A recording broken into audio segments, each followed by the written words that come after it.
Entonces, durante las próximas 5 semanas vamos a estar los 5 domingos hablando de la Reforma Protestante y enfocada en un tema vivencial.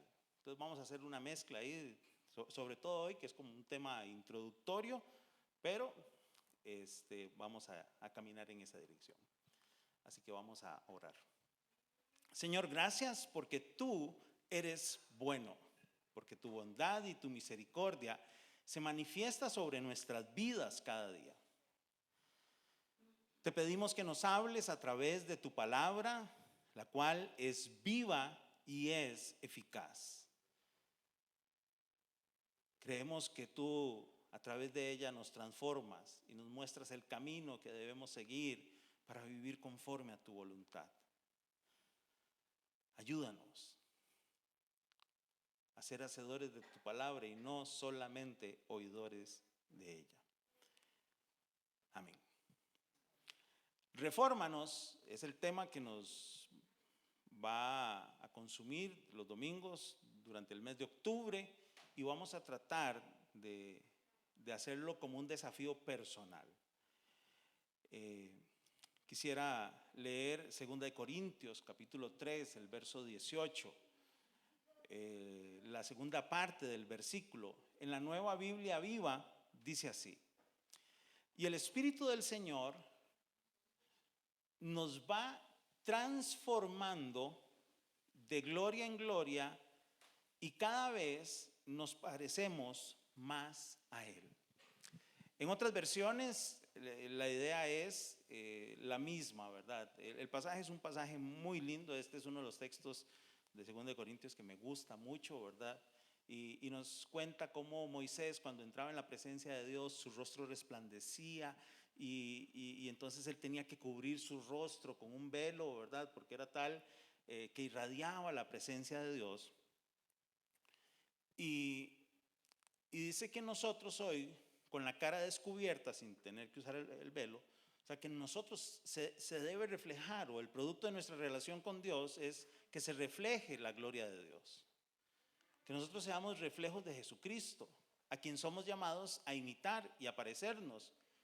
El propósito de la vida cristiana es ser como Jesús. Por eso es que los miércoles con la serie Creer hablamos y el eslogan es pensar, actuar y ser como Jesús, porque es nuestro modelo de vida. Y aquí en este versículo dice que el Espíritu del Señor es el que nos va transformando. O sea, la transformación espiritual y la transformación en la vida de uno no ocurre solo porque yo quise, no es solo producto de mi voluntad humana. Yo necesito la intervención de Dios y entonces durante estas 4 semanas que vamos a estar pidiéndole a Dios que nos reforme, que le vamos a decir al Señor: refórmanos, Señor. Tenemos que ser sensibles a los llamados que el Espíritu de Dios nos haga, a las cosas, las prácticas, las vivencias que Dios quiere transformar en usted y en mí. Posiblemente si yo preguntara hoy, o sea, ¿quién considera que ya ha sido perfectamente transformado conforme a la imagen de Jesucristo? Eso no ocurre en nuestra vida. O sea, nuestra meta es esa, pero a veces somos, perdonen la palabra, somos muy mediocres en nuestra vida cristiana, porque como somos imperfectos, el Señor sabe, el Señor me conoce. Sí, el Señor me conoce, por eso quiere cambiarme. Por eso me da su Espíritu, su palabra, para que yo sea transformado y no sea el mismo cristiano durante 20, 30, 50 años. Porque Él quiere moldear en mí a Jesucristo. La palabra reforma, si uno se va y lo busca en el sitio de la Real Academia de la Lengua Española, una reforma, claro, la primera definición que viene dice reforma, acción de reforma, o algo así, ¿verdad? Dícese de algo que es reforma, o sea, esas definiciones que te mandan a otra palabra. La segunda acepción, ahí en el sitio de la Real Academia, es esta. Y dice que una reforma es aquello que se propone, proyecta o ejecuta como innovación o mejora en algo. Ahora sí, ¿cuántos de ustedes consideran que usted y yo podríamos ser mejores cristianos, mejores hijos de Dios, mejores personas? ¿Podríamos reflejar mejor a Jesucristo en nuestra vida? Tenemos áreas que necesitamos que sean renovadas, innovadas. ¿Será que hay áreas de nuestro carácter que deben mejorar? Hay áreas de nuestra vida espiritual que deben mejorar, de nuestras disciplinas espirituales, de nuestro servicio al Señor que puede mejorar. Ahí es donde necesitamos que Dios haga una reforma en nosotros. Por eso la serie se llama Refórmanos.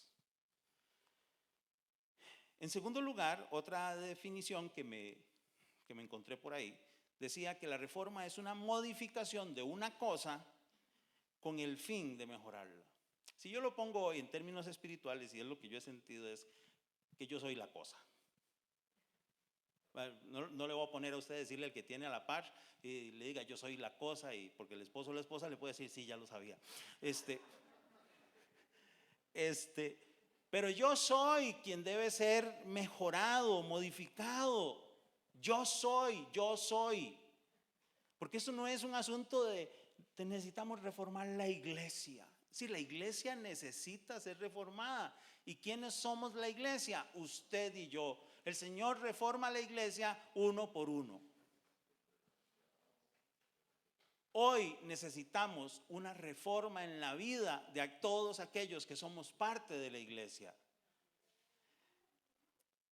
Deuteronomio 28:9, este es un texto lindísimo porque habla de bendiciones. A la gente le gusta mucho Deuteronomio 28 porque vienen todas las bendiciones de Dios para su pueblo. Y multiplicaré tus rebaños. ¡Wow! Y te daré hijos y los bendeciré y todo, porque todos queremos ser bendecidos en ese sentido de que tenemos más, que todo va bien, que no hay problemas. Pero el verso 9 es un verso clave, porque el Señor pone condiciones para esas bendiciones en el Antiguo Testamento. Yo hoy no me quiero enfocar en las bendiciones. Dice en la Nueva Biblia Viva, Deuteronomio 28:9, dice: Él te transformará en un pueblo santo, consagrado a Él. Esto es lo que ha prometido hacer contigo si le obedeces y andas en sus caminos. Porque a final de cuentas, Dios quiere moldear a Cristo en usted y en mí. Pero yo tengo que mostrar humildad y sumisión ante Él y permitir que Él me muestre el camino y ser yo obediente y yo decidir andar en sus caminos. Pero dice, Él te transformará en un pueblo santo, consagrado a Él, dedicado a Él. ¿Acaso no nos dice Pedro en el Nuevo Testamento que usted y yo somos nación santa, real sacerdocio? ¿Qué más? Pueblo adquirido por Dios con un propósito, para anunciar las virtudes de aquel que nos sacó ¿de dónde? De las tinieblas a su luz admirable. Y a veces nosotros, siendo escogidos para ser ese pueblo transformado, consagrado, santificado, seguimos buscando las tinieblas, seguimos buscando el pecado, seguimos ahí. Y el Señor nos quiere transformar. Y empieza a ser la hora bonita y apenas nos descuidamos, cedemos ante nuestros deseos carnales y otra vez a las tinieblas. Pero Dios quiere seguir trabajando en usted y en mí, porque esa es la gracia de Dios. no lo merecemos, pero Él por amor lo hace. Refórmanos. Ahora quiero introducir un poquito acerca de la reforma protestante. Dice Junior Zapata, un guatemalteco a quien tengo el privilegio de conocer, que hace algunos años escribió algunos libros que le volaron los sesos, así literalmente, a miles de líderes en Latinoamérica, en Iberoamérica.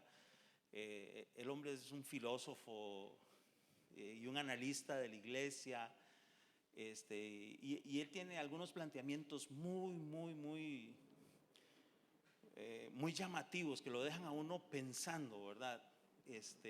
Él es revolucionario, o sea, entonces, pero Junior en algún lado escribió, dice, la reforma no fue obra de hombres, fue obra de Dios a través de individuos que cambiaron su mundo y el nuestro, porque hay un antes y un después en la vida de la reforma, antes y después de la reforma en la vida de la iglesia, porque hasta la reforma la iglesia católica era una, y surge la reforma y entonces ahí ya hay una separación, y entonces están las iglesias tradicionales o históricas, que algunas todavía persisten hasta hoy, y luego de ahí es donde surge el movimiento evangélico, iglesias pentecostales, y hoy que tenemos tantas cosas en la iglesia que a veces uno se pregunta si todos son cristianos, pero bueno. Pero Junior, que es un estudioso de la historia y del arte, él lo sintetiza muy bien. La reforma no fue obra de hombres, fue obra de Dios. Acá, basado en esto, y habiendo dicho antes que Martín Lutero, cuando pega las tesis, las 95 tesis, en la puerta de una iglesia, él evidentemente se compra un problema. A él literalmente le hacen un juicio, ¿verdad?, para excomulgarlo, y porque causa una conmoción, porque lo que él predicaba empezó a ganar adeptos. Él era un maestro. Hago el paréntesis para mencionar, para esta serie, me acordé de una foto que había tomado, que es una de las fotos que más me gustan.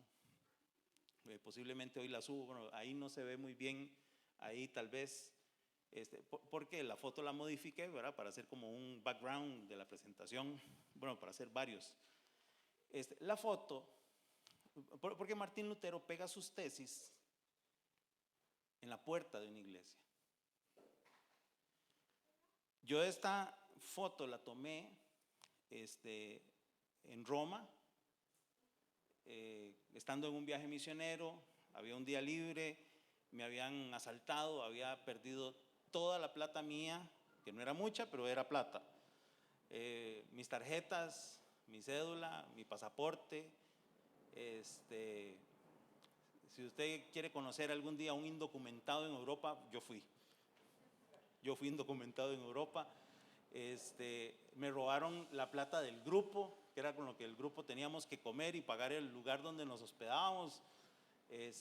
Imagínense. Y entonces en una de esas idas al consulado tico en Italia, me encontré una iglesia, porque duré como 4 días seguidos yendo al consulado para que llenaran una hoja fotocopiada y la firmaran y le pegaran un sello, ¿verdad? Esas cosas que pasan en la burocracia tica, que hasta en las oficinas en otro mundo se ven. Y me encuentro yo esa iglesia, una catedral, una basílica, y parte de la temática de la basílica, porque son como museos, o sea, y como no cobraban, entonces sí entraba. Si cobraban, no entraba. Como era una iglesia, estaba abierta, muy poquita gente vi buscando de Dios ahí. Los demás estábamos viendo arte, admirando, ¿verdad?, la majestuosidad de esos edificios. Y una de las puertas tenía la figura de un hombre marcado por una cruz.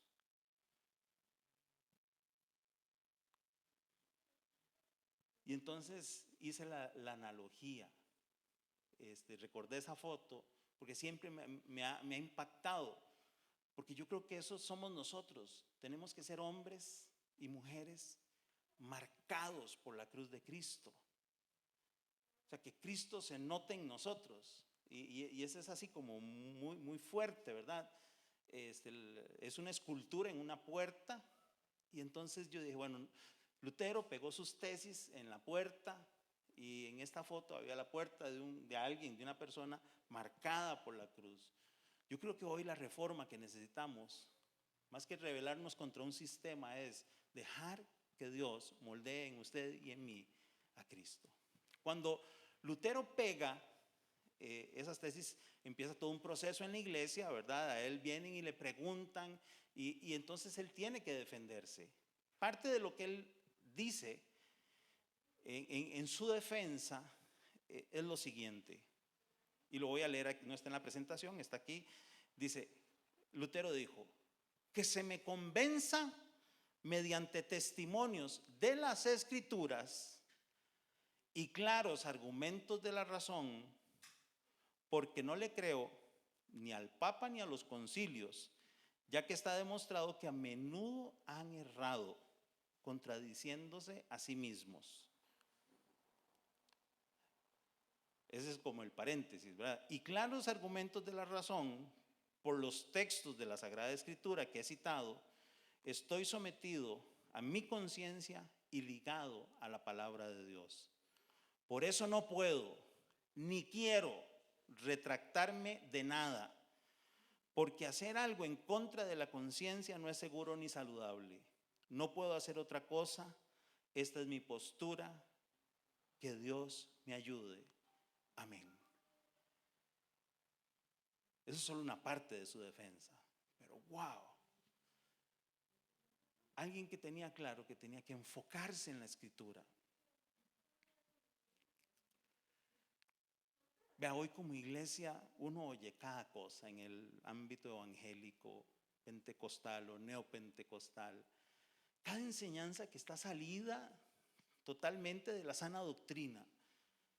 Y la gente repite y repite y repite, porque los medios, ya sean de comunicación o los medios electrónicos, a través de los cuales se difunden las ideas,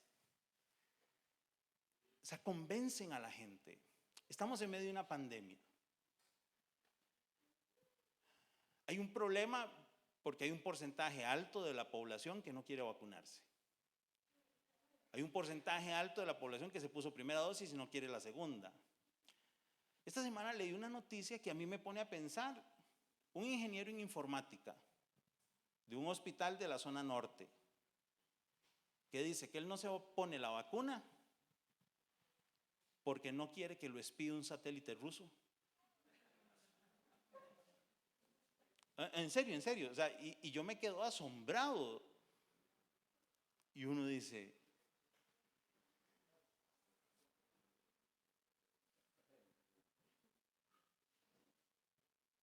wow. Y usted oye teorías de conspiración para todo y falsas enseñanzas. Yo no conozco mucho de tecnología, pero a mí eso me puso a pensar, ¿verdad? En la iglesia nos pasa igual. Viene alguien que el Señor le dijo, trae una nueva, o sea, cuando alguien dice, traigo una nueva revelación, vean, no le crean, porque la palabra de Dios es, y punto, nadie puede añadir nada a lo que dice el texto bíblico. Pero bueno, sigamos, porque si no me quedo. Las 5 solas, que no eran las hermanas de la iglesia, solteras, ¿verdad? Las 5 solas son 5 doctrinas bíblicas esenciales que fueron el eje de la Reforma Protestante. Y estas son sola Escritura, sola fe, sola gracia, solo Cristo y solo a Dios la gloria. Y usted puede cambiar el sola por solo o solamente, pero solas es porque así se conocen desde hace más de 500 años. Estas son que solo la Escritura tiene autoridad, solo por la fe se puede ser salvo, es solo por la gracia de Dios, no por obras, es solo a través de Jesucristo, no por intermediarios, y la gloria toda tiene que ser solo para Dios. Les hice un resumen de las 5 solas y las vamos a ir viendo durante estas semanas. John Piper escribió un párrafo que leí hace unos años y me llamó mucho la atención y dice: así que en estas formas históricas, hablando de las solas, dice, yo definiría el Evangelio diciendo, revelado con autoridad suprema solo en las Escrituras, el Evangelio es la buena noticia, solo por fe, solo mediante la gracia, solo sobre el fundamento de Cristo, solo para la gloria de Dios, de que los pecadores solo tienen un gozo supremo y pleno en Dios. Cuando hablamos de sola Escritura, tenemos que decirle al Señor, refórmanos, refórmanos. Sola Escritura, esta sola básicamente lo que quiere decir en 3 líneas es que solamente la Escritura, el texto bíblico, ¿verdad? La palabra de Dios, la Biblia, es la única fuente de doctrina cristiana y es nuestra norma de fe y conducta. No puede añadir uno más ni quitar. Y por eso es que la Biblia se vuelve un enemigo de los movimientos humanistas y filosóficos de hoy día. Porque donde todo es relativo, donde todo debe ser permitido, tenemos que mantenernos en que para nosotros los cristianos la doctrina se sustenta en la palabra de Dios. Y lo que creemos y lo que actuamos debe estar acorde a lo que Dios ha expresado como su voluntad en su palabra. Martín Lutero dijo, cualquier enseñanza que no se encuadre con las Escrituras debe ser desechada, aunque haga llover milagros todos los días. Vea, en nuestra época, la iglesia se ha llenado de música sin sentido y de motivadores que en lugar de predicar la palabra hacen unos sancochos con teorías de motivación, filosofías humanistas y meten por ahí de vez en cuando a Dios porque necesitan mantener un rating, sobre todo en América Latina. Y hay que tener mucho cuidado porque muchos de estos son aplaudidos en el seno de la iglesia. Y yo estoy de acuerdo con Lutero, todo tiene que ser pesado a la luz de las Escrituras. El libro de los Hechos nos cuenta que los cristianos escuchaban a Pablo predicar. Oye, escuchaban a cualquiera predicar. Y podían decir, qué aburrido, wow, este sí sabe, qué tremendo. Podían decir eso, pero ellos siempre iban a las Escrituras, a ver qué decían las Escrituras. Verificaban con las Escrituras.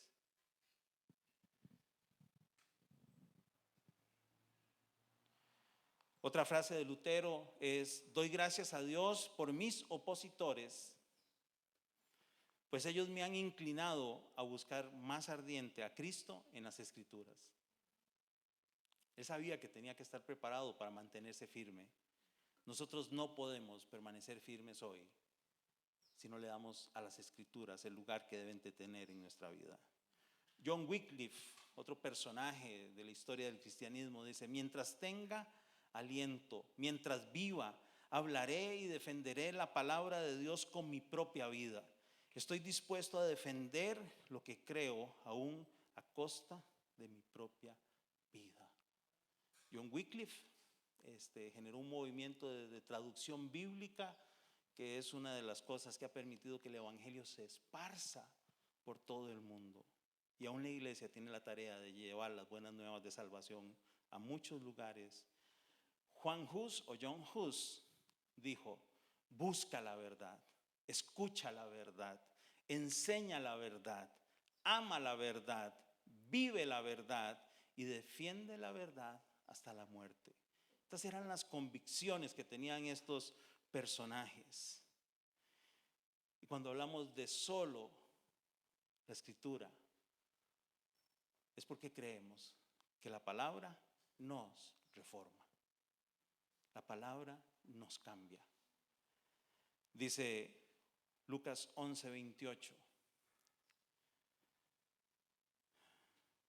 Este es un pasaje muy, muy interesante, porque Jesús se encuentra y alguien grita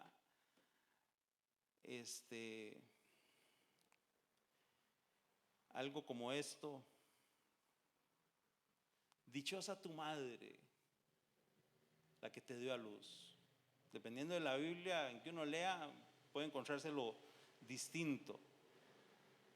Imagínense el privilegio que tuvo María, ¿verdad?, de engendrar a Jesucristo, el Hijo de Dios. Y obviamente en la historia del cristianismo ella ocupa un lugar muy, muy relevante. Y la admiramos por su disposición, aún a costa de que su vida estuviera en riesgo. Ella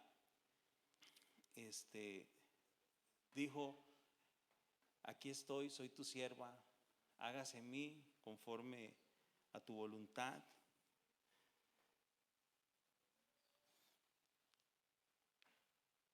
Y la frase, por lo menos en Nueva Versión Internacional, es el verso anterior a este: dice: dichosa la mujer que te dio a luz y te amamantó. Y Jesús se vuelve y en Lucas 11:28 dice: dichosos más bien, contestó Jesús, los que oyen la palabra de Dios y la obedecen. Jesús siempre tratando de enfocar a la gente en los propósitos de Dios para sus vidas, y no solamente ver qué era lo que Dios había hecho en la vida de otros. Bienaventurados, dichosos los que oyen la palabra de Dios y la obedecen.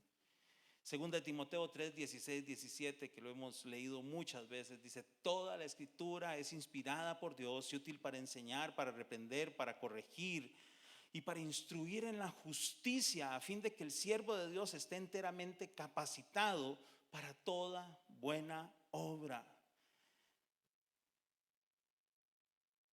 Señor, refórmanos con tu palabra. Y es que la palabra cambia nuestras convicciones, cambia nuestro carácter, y la palabra cambia nuestra conducta. Deberían haber cambios reflejados en nuestra vida en estas tres áreas: nuestras convicciones, lo que creemos, tener firme lo que consideramos esencial, nuestro carácter y nuestra conducta. Pienso en la serie Creer, que eso es lo que hablamos, de creencias fundamentales del cristianismo, de prácticas esenciales de la vida cristiana y de virtudes del carácter para poder ser, actuar y pensar como Jesús. Esta semana empezamos las últimas 10 semanas. Conéctese los miércoles o busquen en el canal en YouTube. Hebreos 4:12 dice: ciertamente la palabra de Dios es viva y poderosa y más cortante que cualquier espada de dos filos, penetra hasta lo más profundo del alma y del espíritu, hasta la médula de los huesos, y juzga los pensamientos y las intenciones del corazón. Porque la palabra tiene poder para penetrar y escudriñarnos completamente y revelar quién somos delante de Dios y qué necesitamos transformar. El Salmo 32:8, que es uno de mis versículos favoritos, dice así: el Señor dice: yo te instruiré, yo te mostraré el camino que debes seguir, yo te daré consejos y velaré por ti. Porque el Señor quiere guiarnos El Señor quiere cambiarnos. El Señor quiere que vivamos una vida que le honre y le agrade a Él. Y esto es solo a través de su obra maravillosa en nuestra vida. Es solo a través de su Espíritu Santo y de su palabra puesta en obra en nosotros. Santiago 1:22 dice: no se contenten solo con escuchar la palabra, pues así se engañan ustedes mismos. Llévenla a la práctica. Y el verso 25 dice: pero quien se fija atentamente en la ley perfecta que da libertad y persevera en ella, no olvidando lo que ha oído, sino haciéndolo, recibirá bendición al practicarla. Fijarnos atentamente, perseverar en ella y ponerla en práctica es esencial para que una vida pueda ser transformada. Y cierro con el Salmo 119, el verso 18, que debería ser nuestra oración hoy. Ábreme los ojos para que contemple las maravillas de tu ley. Recuerde, estamos en la serie Refórmanos. Y pongo el acento en la O porque es esdrújula, pero refórmanos, y termina en nos. Refórmame, cámbiame, transfórmame. Y yo necesito que Dios me haga poner mi mirada en las maravillas que hay en su palabra para mí. Y leo los dos versículos con los que inicié. 2 Corintios 3:18, que dice: y el Espíritu del Señor nos va transformando de gloria en gloria, y cada vez nos parecemos más a Él. Si somos cristianos, deberíamos estar en sintonía con esto. Porque si no sentimos y no vemos evidencia de que el Señor nos está transformando y que cada día nos parecemos más a Cristo, tenemos un problema de comunicación. ¿Cuántos han sufrido alguna vez un problema de internet? ¿Ha estado usted alguna vez desconectado? Recuerdo el año pasado que hubo un par de semanas que duré sin internet y no podíamos hacerlas cuando estaban las restricciones súper fuertes. ¿Y qué era? Que a un par de kilómetros de mi casa había un lugar de estos donde el ICE tiene toda la fibra óptica, y pasó gente, hizo un destrozo y duraron como 15 días en repararlo. No hubo semana en que me sintiera más desconectado del mundo que esa. En la vida a veces tenemos ladrones que nos están robando la conexión con el Señor y ni cuenta nos damos. Y si nos damos cuenta, a veces ni nos preocupamos. El Señor quiere, a través de su Espíritu, transformarnos, transformarme, transformarte. Y quiere que en su vida y en la mía se refleje a Cristo. Y el último versículo es Deuteronomio 28:9. Hermanos, nosotros como iglesia, el Señor nos dice que Él nos transformará en un pueblo santo, consagrado a Él, y esto es lo que Él ha prometido hacer con nosotros si le obedecemos y andamos en sus caminos. Digámosle al Señor hoy: transfórmanos. Queremos vivir como parte de tu pueblo santo, dedicado a ti, consagrado a ti. Y por eso es que hoy vamos a terminar orando, usando la palabra refórmanos. Señor, hoy te queremos pedir que nos reformes. Refórmanos, Señor. Te necesitamos. Y hoy, pensando en tantas ocasiones en que hijos tuyos, hijas tuyas, servidores de tu iglesia, estuvieron dispuestos a pagar aún con su propia vida por mantenerse firme en sus creencias, por mantenerse firme en el servicio a ti, por preservar una vida conforme a la palabra de Dios. Estuvieron dispuestos a pagar el precio y sobre todo por compartir esto con otros. Hoy reconocemos que te necesitamos. Refórmanos, Señor. Necesitamos que cambies en nosotros todo aquello que deba ser mejorado. Que nos renueves por completo a través de tu Espíritu actuando en nuestra vida, conforme a tu palabra, conforme a tus propósitos. Refórmanos, Señor. Reconocemos que te hemos fallado, que nos hemos descuidado en muchas áreas y que quizás hoy no tenemos derecho a decir que creemos que tu palabra es nuestra única norma de fe y conducta, porque en nuestra vida hay prácticas que no te honran y que no están acorde a tu voluntad. Perdónanos, Señor, cámbianos y permite que en nuestra vida tu palabra ocupe el lugar esencial que debe tener. Amén.